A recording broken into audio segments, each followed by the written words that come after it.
अस्सलाम वालेकुम दोस्तों, नमस्कार, आदाब, सत श्री अकाल।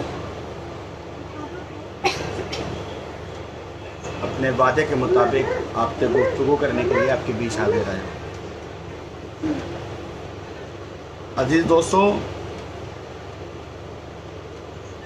मुल्क हिंदुस्तान में 2014 से मुसलसल महंगाई ने कमज़ोर तबके की, मिडिल क्लास की और पुअर क्लास की तो पूरी तरह से कमर तोड़ कर रख दी।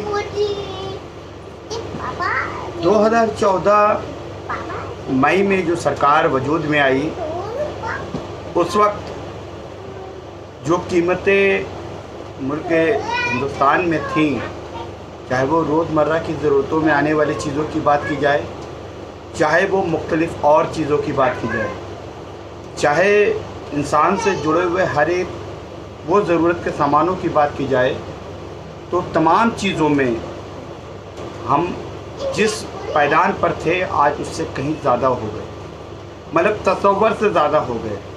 अगर सिर्फ कच्चे तेल की बात की जाए तो जब 150 रुपये प्रति बैरल भारत को कच्चा तेल मिलता था, तो उस वक्त मौजूदा सरकार हमको 60 रुपये और 65 रुपये में पेट्रोल और डीजल मुहैया करा रही थी। मगर अफसोस, आज जब 43 रुपये प्रति बैरल हमको तेल मिल रहा है, मात्र 43 रुपीज़, आज हमारी सरकारें हमको 100 रुपये और 102 रुपये में पेट्रोल मुहैया करा है। हमको याद है कि 2014 से पहले की सरकारों में जो भारतीय मीडिया होता था, यानी कि देश का चौथा पिलर कहा जाता है, स्तंभ कहा जाता है जिसको, उसकी जो रोल होता था वो रोल सकारात्मक रोल कहा जाता था। सकारात्मक रोल से मुराद ये कि वो रोल विपक्ष का एक सबसे बड़ा हिस्सा बन के सामने आता था और देश की सरकार को आईना दिखाने का काम करता था। हमको भली बात याद है कि 2014 की इस सरकार से पहले यूपीए की सरकार जब वजूद में थी, तो उस वक्त भारतीय मीडिया दाल पर 5 रुपए बढ़ जाने पर 3-3 दिन की डिबेट चलाता था। पेट्रोल पर 75 पैसे की बढ़ोतरी होने पर विरोध प्रदर्शन दिखाता था। हमें याद है, ये वही मीडिया है कि जब प्याज के दामों में 25 रुपए से कीमत बढ़कर 32 रुपए हुई थी, तो इस मीडिया ने केंद्र सरकार की पोल खोल के रख दी थी, कोल्ड स्टोरेज का जखीरा दिखा के रख दिया था। हमको याद है जब आलू 6 रुपए से 8 रुपए किलो हुआ था, तो मीडिया पे कोहराम मच गया था। आलू की फोटो जो थी वो टीवी स्क्रीनों पर चल रही थी, चैनल स्टूडियो में चल रही थी। मगर अफसोस कि आज हालत ये कि वो सरसों का तेल जिसको यूपीए की सरकार 65 रुपए में छोड़ के गई थी, आज 200 रुपए में बिक रहा है। वो पेट्रोल जिसके लिए वर्तमान सरकार के वजीर आज़म ने वादा किया था और वजीर आज़म के चाहने वालों ने हमसे वादा किया था कि हम आपको पेट्रोल 30 और 35 रुपए में फराहम कराएंगे, वो सरकार में आज पेट्रोल 100 की जो डिग्री है उसको क्रॉस करके, वो वैल्यू को क्रॉस करके 102 और 105 रुपीज़ में हमको पेट्रोल मिल रहा है। उस पर हमारा चौथा स्तंभ खामोश। चौथा स्तंभ बोल किस पे रहा है? यहाँ पे हमारा बस नहीं, जहाँ पर भारत सरकार का दखल नहीं। उसको अफगानिस्तान याद आ रहा है, उसको काबुल याद आ रहा है। बहरहाल, देश के अंदर जो वादे भारत की सरकार ने हमसे किए, एनडीए की सरकार ने, भारतीय जनता पार्टी की सरकार ने, चाहे वो 15 लाख रुपए की बात हो, चाहे और दीगर मसाइल की बात हो, ये महंगाई को कम करने वाला जो लुभावना वादा करके सत्ता में आई ये सरकार, जहाँ उसने न केवल आम जनमानस को छलने का काम किया है, बल्कि कमज़ोर तबके को दोराहे पे लाके खड़ा कर दिया। आज वो कमज़ोर तबका जहां एक तरफ रोज़गार से भी बाहर हो गया, बेरोज़गारी की शिकार हो चुका है, तमाम मल्टीनेशनल और नेशनल कंपनियों से लोग निकाले गए कोविड के इस महामारी के दौरान, जहां पर अवामुन्नास, हिंदुस्तान की आवाम, मैं बात सिर्फ मज़हब ख़ास की नहीं कर रहा, मैं किसी विशेष धर्म की बात और उनकी प्रतिनिधित्व नहीं कर रहा, मैं बात आवाम की कर रहा हूँ। 125 करोड़ 130 करोड़ आवाम की बात कर रहा हूँ। जो मुल्क की बर्बादी का सबब है वो 130 करोड़ आवाम के दरमियान पड़ा है, न कि किसी खास मज़हब पर पड़ा है। आपने नोटबंदी की 16 में, मीडिया ने नोटबंदी को बहुत अच्छे तरह से डिस्क्राइब किया। हमारे देश के चौथे स्तंभ ने बताया कि ब्लैक मनी वापस आ रहा है। ब्लैक मनी वापस आया, शायद हो सकता है वो मीडिया के स्टूडियो तक पहुंच गया हो, आवाम तक पहुंचने के बजाय। हो सकता है रसोई गैस 325 रुपये और 427 रुपये में यूपीए सरकार छोड़ के गई, आज 1000 के करीब, 1000 रुपये के करीब। प्रधानमंत्री उज्ज्वला योजना के तहत इतने करोड़ लोगों को मुफ्त रसोई सिलेंडर, एलपीजी सिलेंडर मुहैया कराए गए। ये दावे हमारे मरकज़ की हुकूमत और उसके तमाम मंत्री तमाम स्टेजों पर, तमाम मंचों पर निरंतर करते चले आते हैं। आपने जिनको सिलेंडर मुहैया कराया था वो लोग आपकी सूची में गरीबी रेखा से नीचे जीवन यापन करने वाले लोग थे। वो लोग जिनके घरों में लकड़ी का चूल्हा और गाय के गोबर के कंडे से खाना बनता था, आपने उन लोगों को रसोई गैस का चूल्हा और सिलेंडर मुहैया कराया था। मगर मान्यवर, जिनको आपने सिलेंडर मुहैया कराए थे, आज वो सिलेंडर सफ़ेद हाथी का काम कर रहे हैं उनके घरों पर। वो सिलेंडर उनके लिए बोझ बन चुके हैं। मुझे जहाँ आकलन किया जाए तो हमें नहीं लगता कि दोबारा और तिबारा किसी ने उस सिलेंडर को अपने पैसों से भरवाया होगा। आपने रोजगार छीना, सिलेंडर मुहैया कराया। आपने महंगाई बढ़ाई, आपने सिलेंडर मुहैया कराया। वो सिलेंडर सिर्फ सफ़ेद हाथी का काम है। मगर मुल्क हिंदुस्तान की आवाम और कुछ हमारे हम वतनी भाइयों को ये कहकर बार बार हुकूमत ने गुमराह किया कि हम किसी खास मज़हब को टारगेट कर रहे हैं, उस खास मज़हब को नुकसान पहुंचेगा, उससे आपको फ़ायदा होगा, उसमें आप खुश हो जाओ। और हुआ भी। कुछ हमारे साथी रहे जिनको इस बात से खुशी हुई कि हमारे दूसरे गैर मज़हब के भाइयों का नुकसान हो गया। मोदी जी के सरकार में वो डर गए, योगी जी की सरकार में वो खौफजदा हो गए, उनके लब नहीं खुलते, उनकी मस्जिदों में ताले पड़ गए, उनकी ईद और बकरीद को फीका कर दिया। इस बात से लोगों को संतुष्ट करने की कोशिश की गई और उनके ऊपर जुल्म और सितम के पहाड़ ढाते जाए गए महंगाई की बुनियाद पर। बहुत से लोगों को इस बात से संतुष्टि दी गई कि हमने देखो वो बाबरी मस्जिद की जगह पर राम मंदिर बना दिया।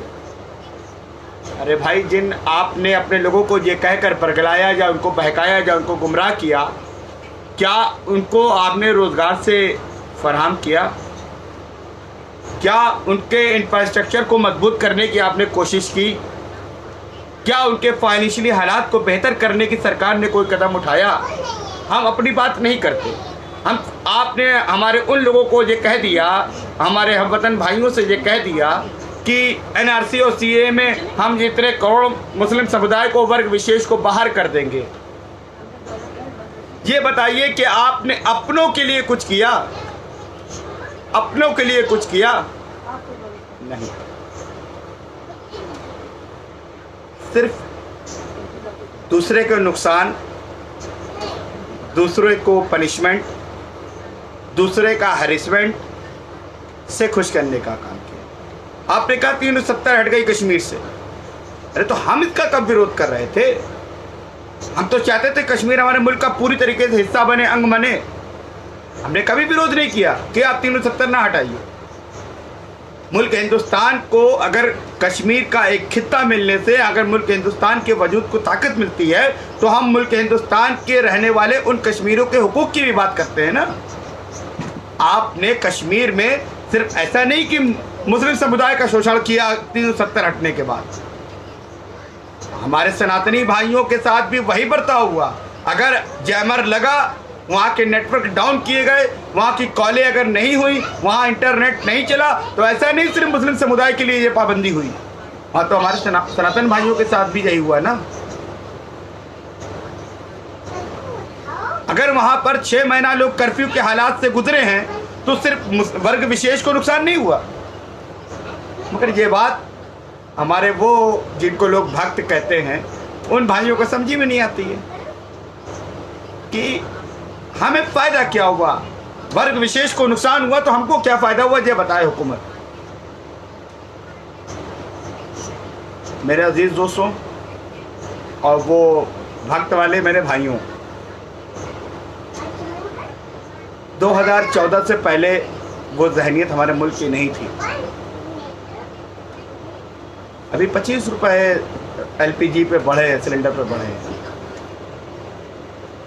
अगर 2014 से पहले का आप YouTube पर जाकर वो चैनल्स जो इस टाइम तालिबान का टैग लगाकर और वो AK-47 AK-56 की फ़ोटो दिखा रहे हैं हम लोगों को, वो चैनल्स को आप देखें 2013 और 14 के दरमियान NDA की सरकार आने से पहले, तो उस वक्त वो चैनल सिलेंडर की फ़ोटो लगाते थे, सिलेंडर की फ़ोटो लगाकर और उस पर लिखते थे 25 रुपए की और मार,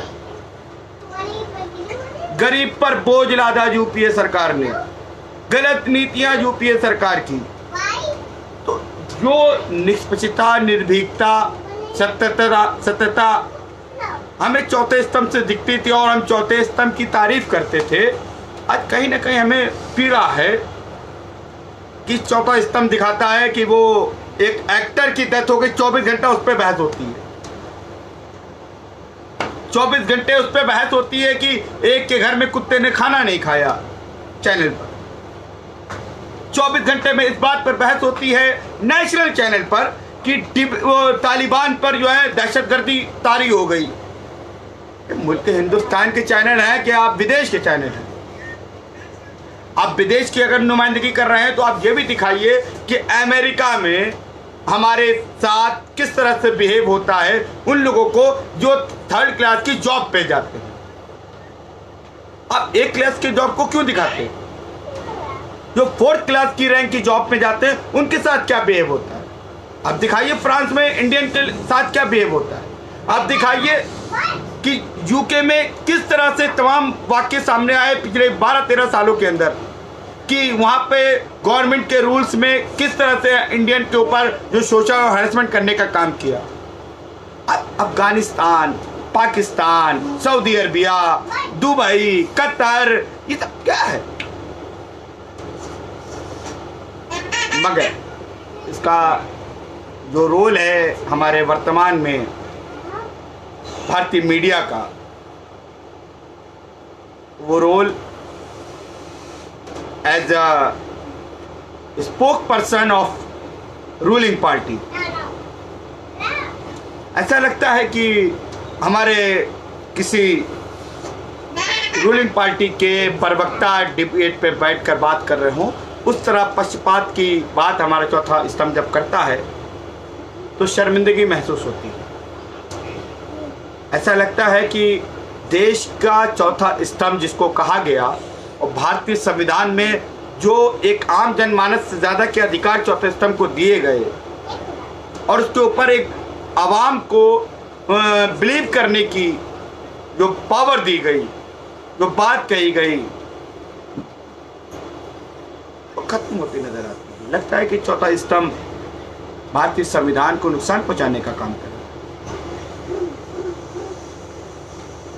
आज विपक्ष को दिखाना बंद कर दिया गया, नहीं पता है। 2014 से लगातार मुल्क हिंदुस्तान के अंदर मॉब लिंचिंग के 300 से ज़्यादा केसेस सामने आए। इस मॉब लिंचिंग के दौरान इसकी शुरुआत 2015 से उत्तर प्रदेश के दादरी से होती है। वहाँ पे 60 साल एक बुज़ुर्ग अखलाक को कत्ल कर दिया जाता है इस बुनियाद पर कि उसके फ्रिज में गाय का गोश्त था।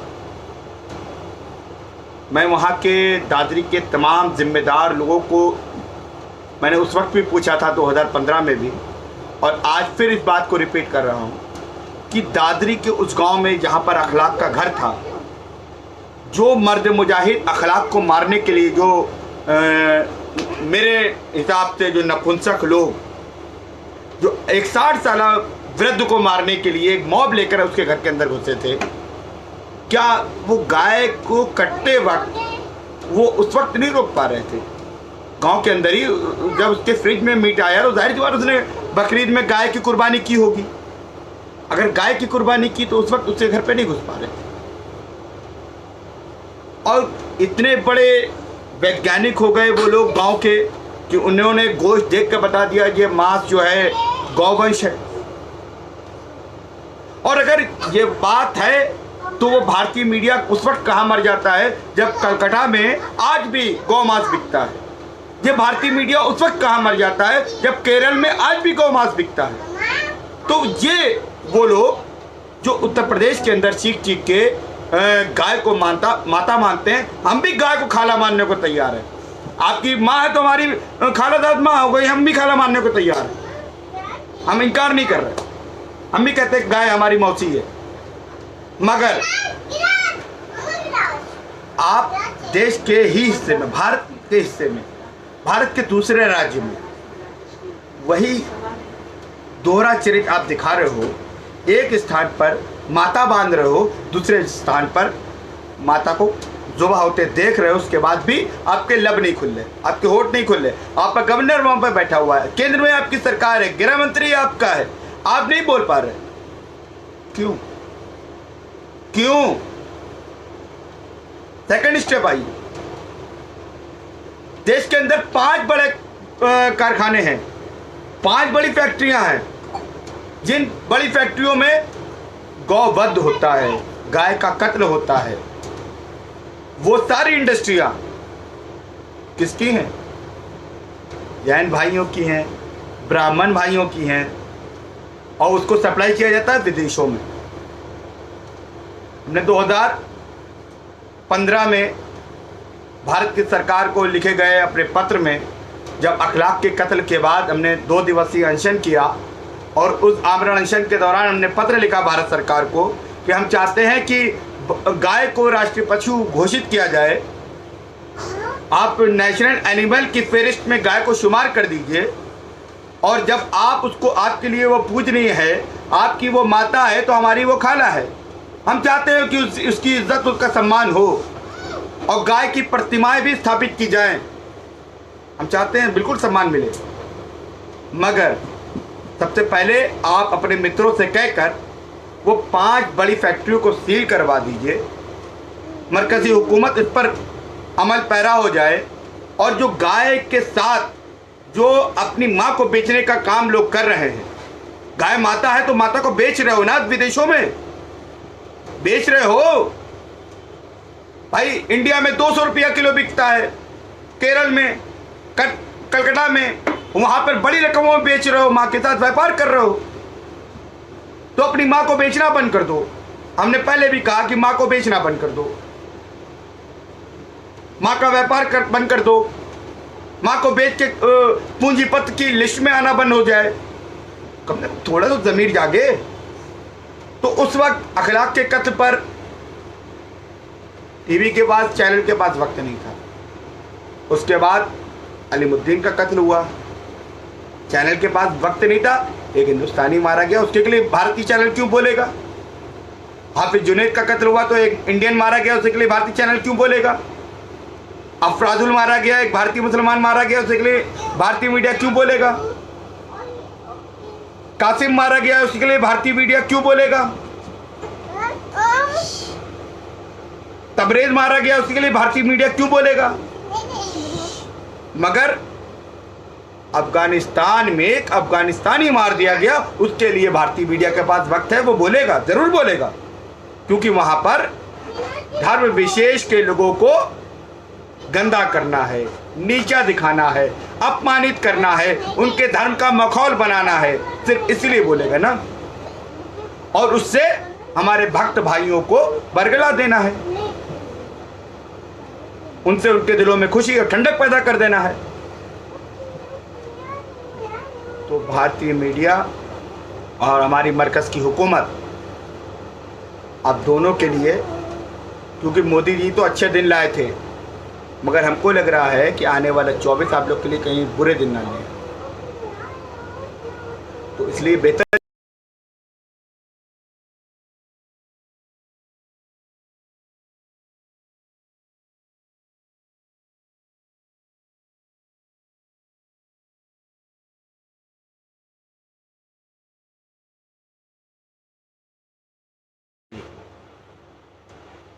आपने किसी खास मजहब की जो बात करते हैं, आप नफरत करने की बात करते हैं, उसके लिए भी कुछ नहीं किया।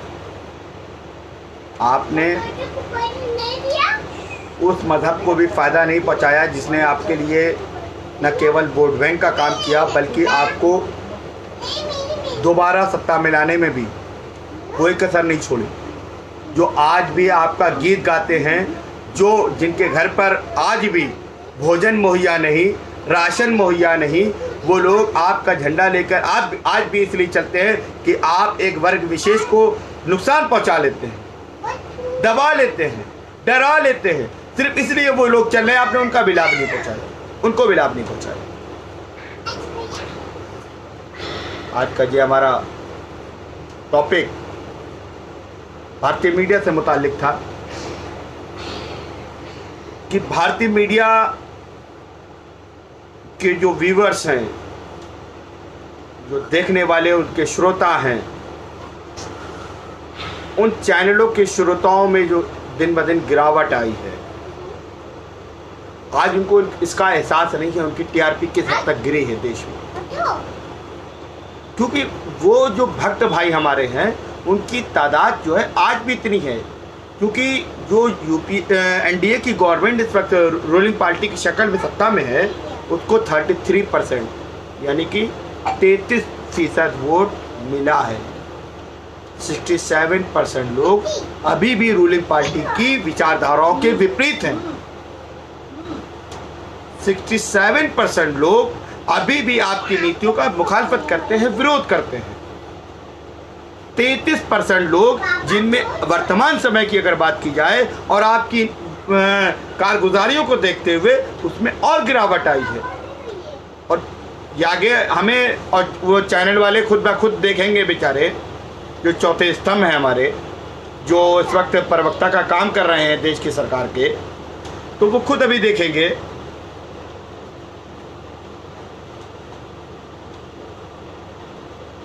आप तमाम के तमाम लोगों का शुक्रिया। तो वो खुद देखेंगे कि जो 33% के लिए, और 33% में अगर नफरत की सोच वाली बात की जाए, उनकी जहनियत की बात की जाए, तो मैं समझता हूँ ऐसे लोगों की तादाद मैक्सिमम पॉइंट में गिनी जाएगी, ना कि परसेंटेज में।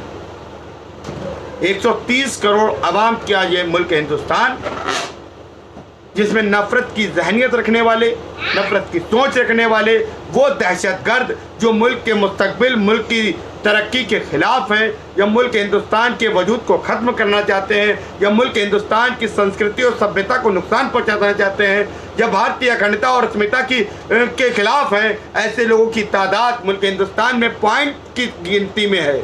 1% भी नहीं है, पॉइंट की गिनती में है। दशमलव के बाद, शून्य के बाद वो लोग आते हैं। आप उनके लिए, चाहे वो देश का चौथा स्तंभ हो, चाहे भारत की सरकार हो, ऐसे लोगों को खुश और संतुष्ट करने के लिए मुल्क के वजूद को नुकसान पहुंचा रहे। हमारी तहरीक, हमारी जौहर एसोसिएशन ने मुल्क हिंदुस्तान की आवाम को बेदार करने के मकसद से, जागरूक करने के मकसद से नफरत छोड़ो भारत जोड़ो की एक तहरीक शुरू की है, जो इंशाअल्लाह रहमान आइंदा 2024 तक मुसलसल जारी रहेगी। हमें सियासत से कोई वास्ता नहीं,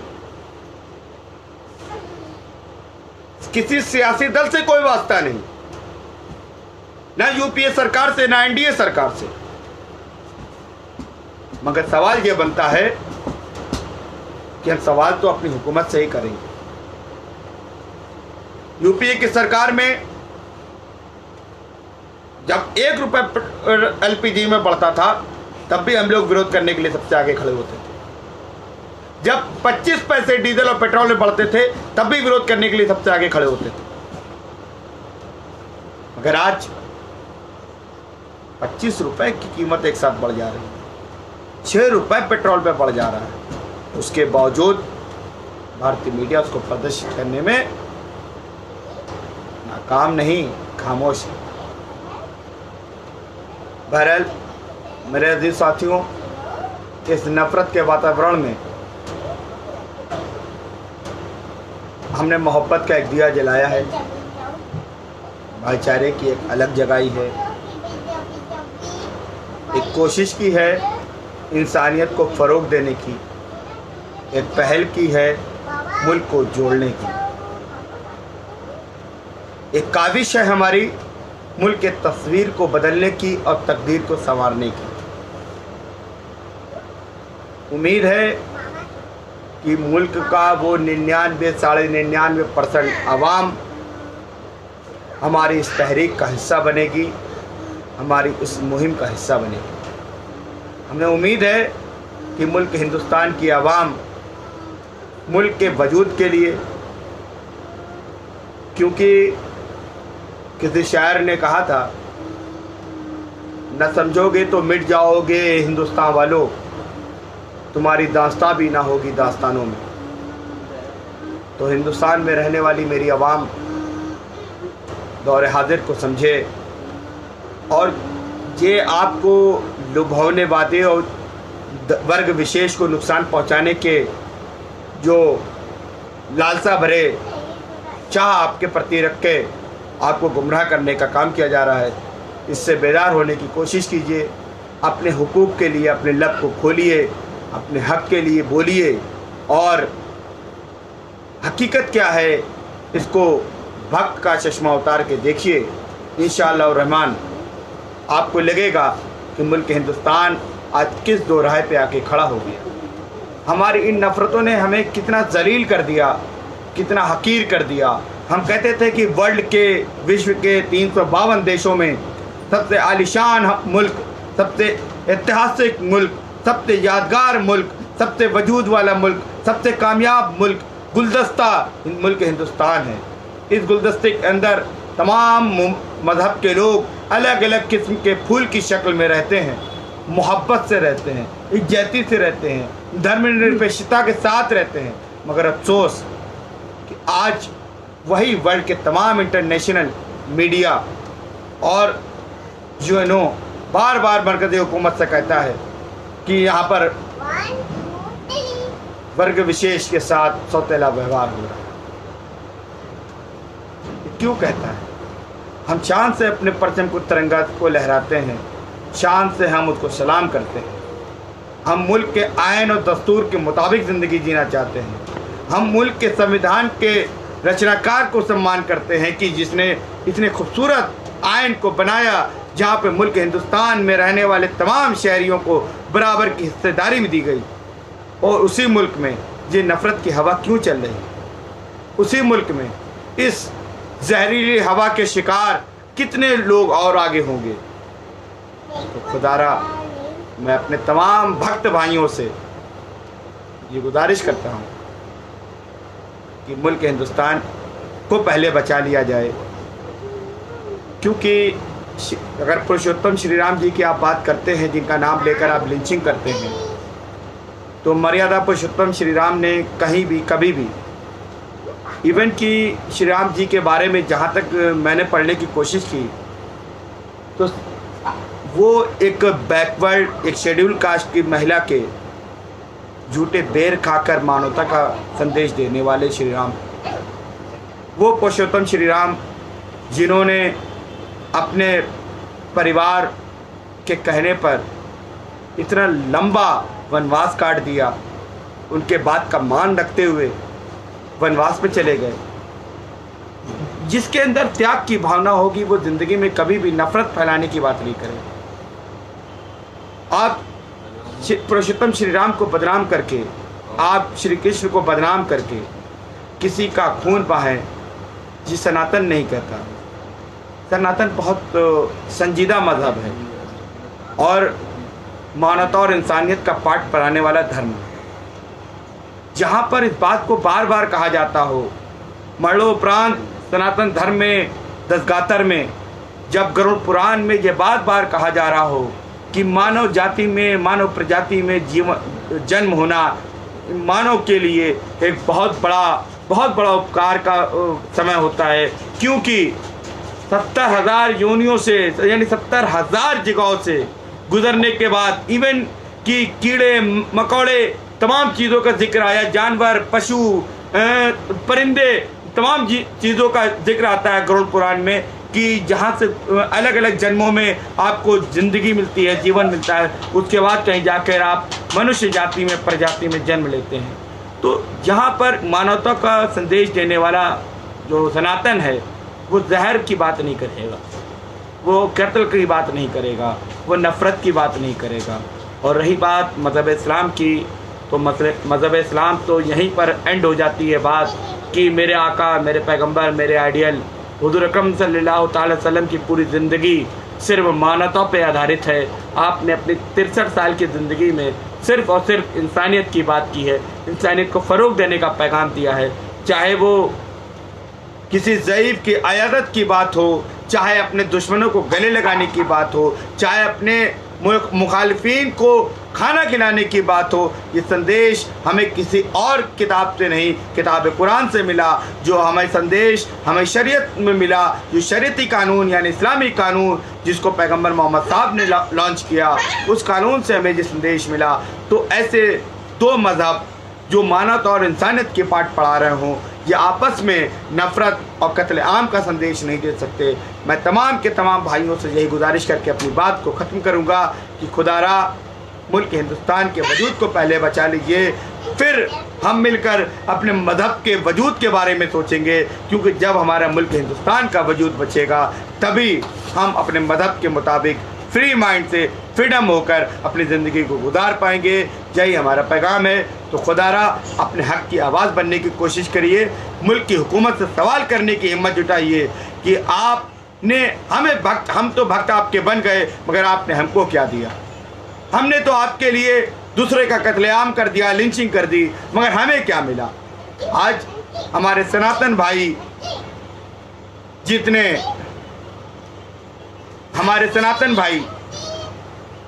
जितने बेरोजगार हुए हैं इस कोविड महामारी के दौरान, इतने बेरोजगारी शायद विदेशों में नहीं हुई, जितनी भुखमरी इस कोविड के दौरान हुई, इतनी भुखमरी किसी वर्ल्ड के किसी भी कंट्री में नहीं देखी गई। और जितने लोग मुल्क हिंदुस्तान में हलाक हुए, इतने लोग किसी भी कंट्री, किसी भी देश में हलाक भी नहीं हुए। तो मुल्क हिंदुस्तान की जो फेलियर सरकार है उससे सवाल करने के लिए आप एक होइए।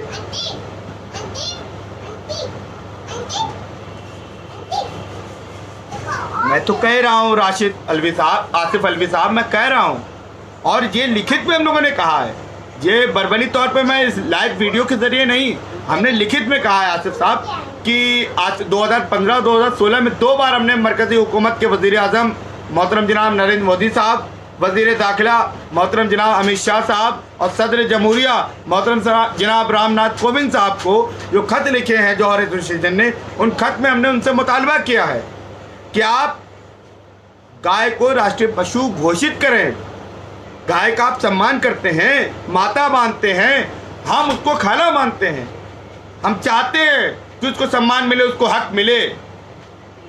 और हक देने के लिए आप सबसे पहले जो 5 बड़े स्लॉटर हाउस हैं देश के, उन स्लॉटर हाउसों पर सबसे पहले पाबंदी लगाए, जहां पर हजारों की तादाद में डेली गौ माता का, हमारी खालाओं का वध होता है, और उसका व्यापार करने वाले उन तमाम लोगों पर राष्ट्रद्रोह का मुकदमा पंजीकृत करें।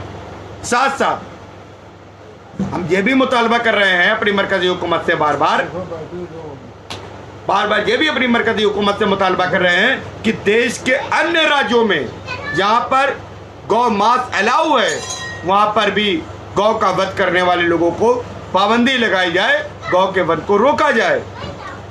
क्योंकि हम मज़हब इस्लाम की जहाँ तक बात है तो हमारे पैगंबर, हमारे आइडियल मोहम्मद सल्लल्लाहु अलैहि वसल्लम ने अपनी हदीस मुबारका में ये इरशाद फरमाया कि गाय का गोश्त हमारे लिए नुकसानदेह, गाय का दूध, दही, घी हमारे लिए फ़ायदेमंद, मगर इंसानी सेहत के लिए गाय का गोश्त नुकसानदेह। तो लिहाजा क्योंकि हमारे आइडियल पैगंबर मोहम्मद साहब की बात एक सच्चे इस्लाम के मानने वालों के लिए प्रेरणा स्रोत है, और उनके मार्गों का अनुसरण करना ही एक सच्चे उनके अनुयायी का धर्म है। तो ऐसे में हम खुद इससे परहेज करते हैं, माय डियर। हुकूमत से मैं यही मुतालबा करता हूँ, अपने सनातनी भाइयों से ये गुजारिश करता हूँ कि आप मरकज़ी हुकूमत से ये मांग करें कि 5 जो स्लॉटर हाउस, देश की बड़े स्लॉटर हाउस हैं जहाँ पर हज़ारों की तादाद में प्रतिदिन गाय काटी जाती हैं, उन पर बैन लगाया जाए। दूसरे राज्यों में जहाँ पर गाय का व्यापार होता है, डेली गौ मांस बिकता है, उन राज्यों पर प्रतिबंध, उन पर गाय के गोश्त पर प्रतिबंध लगाया जाए, और उसके बाद ससम्मान गाय माता को, भारतीय गाय को राष्ट्रीय पशु घोषित किया जाए। शुक्रिया, अल्लाह हाफिज़, जय हिंद।